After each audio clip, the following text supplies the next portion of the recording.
Good afternoon, everyone. My name is Michael Naidrich, and I'm one of the founding partners here at AmeriVet Securities. I'm pleased again to be joined by Greg Faranello, our heads of rates commentary here.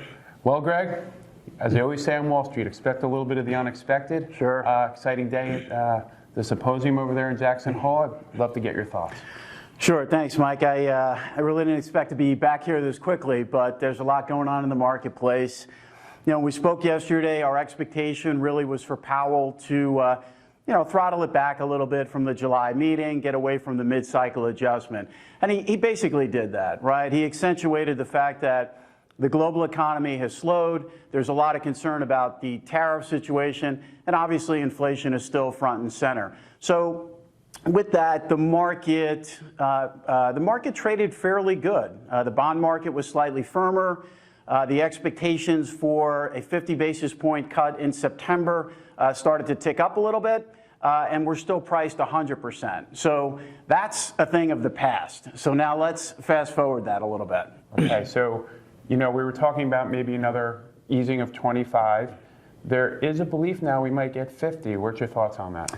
So what's transpired, right? The trade war between China and the U.S. has intensified here, right? So, and to give you an example of how dynamic this marketplace really is, so everyone was front and center about Powell. Yesterday we had the dissenters who were talking about how they're comfortable with interest rate policy, and then no sooner later, now we have China imposing new tariffs on the United States, the president coming back basically saying that U.S. companies should look for alternatives to China, and he's going to retaliate with something a little bit later on this afternoon. So this situation, and we've been advocating to clients now for months, that despite the fact that interest rates have gone down, the reason interest rates are going lower in this environment matters. So this continues to be an environment where volatility is picking up and risk assets are having a tough time. So let's talk about President Xi's statement this morning about putting tariffs on 50 to 75 billion, give or take, on American goods, and talk about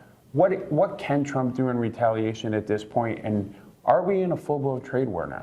Yeah, so it's a little unclear exactly what he's going to do. We're going to have to wait and find out. I think the reality, though, is more to your latter point, that this is, in fact, a full-blown trade war. I don't think there's any question about that. From a client perspective, it's certainly an environment, we think at least, to be a little more defensive, and certainly an environment not to be taken lightly. With regard to Fed pricing, we have seen the probability now of a 50 basis point cut slowly start to increase. Our expectation would be that if this boils over, we'll see what Trump retaliates with this afternoon, certainly a spillover into next week. There's no reason why we won't see that probability start to tick up. On the longer end of the curve, 10-year note is trading back in at around 150. The bond has rallied 2 points on the day, but it was down on the day earlier. So certainly long end rates, if you look at the lows in yield in 10-year space from 2016, which is a period that we continue to equate this to, we traded in and around the 135 level. So certainly if this continues, a move on the long end of the curve back to those levels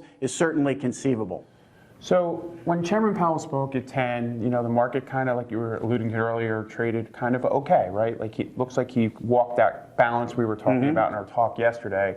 Then the market dropped like 500 points, and who knows, maybe it's even a little less or a little bit more right now as we're speaking. What is it? Trump's retaliation, fear? Is it the unknown? What do you think? I know it's not always easy to predict with markets, but what do you think drove that? So I think it's the reality now that the intensity of this is at its pinnacle, if you will, right?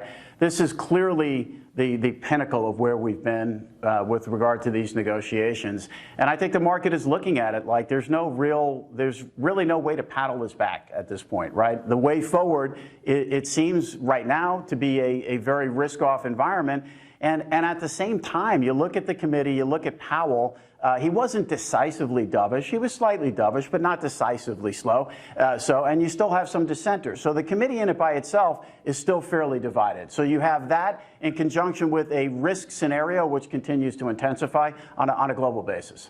Well, thank you so much for coming out here and doing this with us today. We wanted to get this information out to our clients as quickly as we could.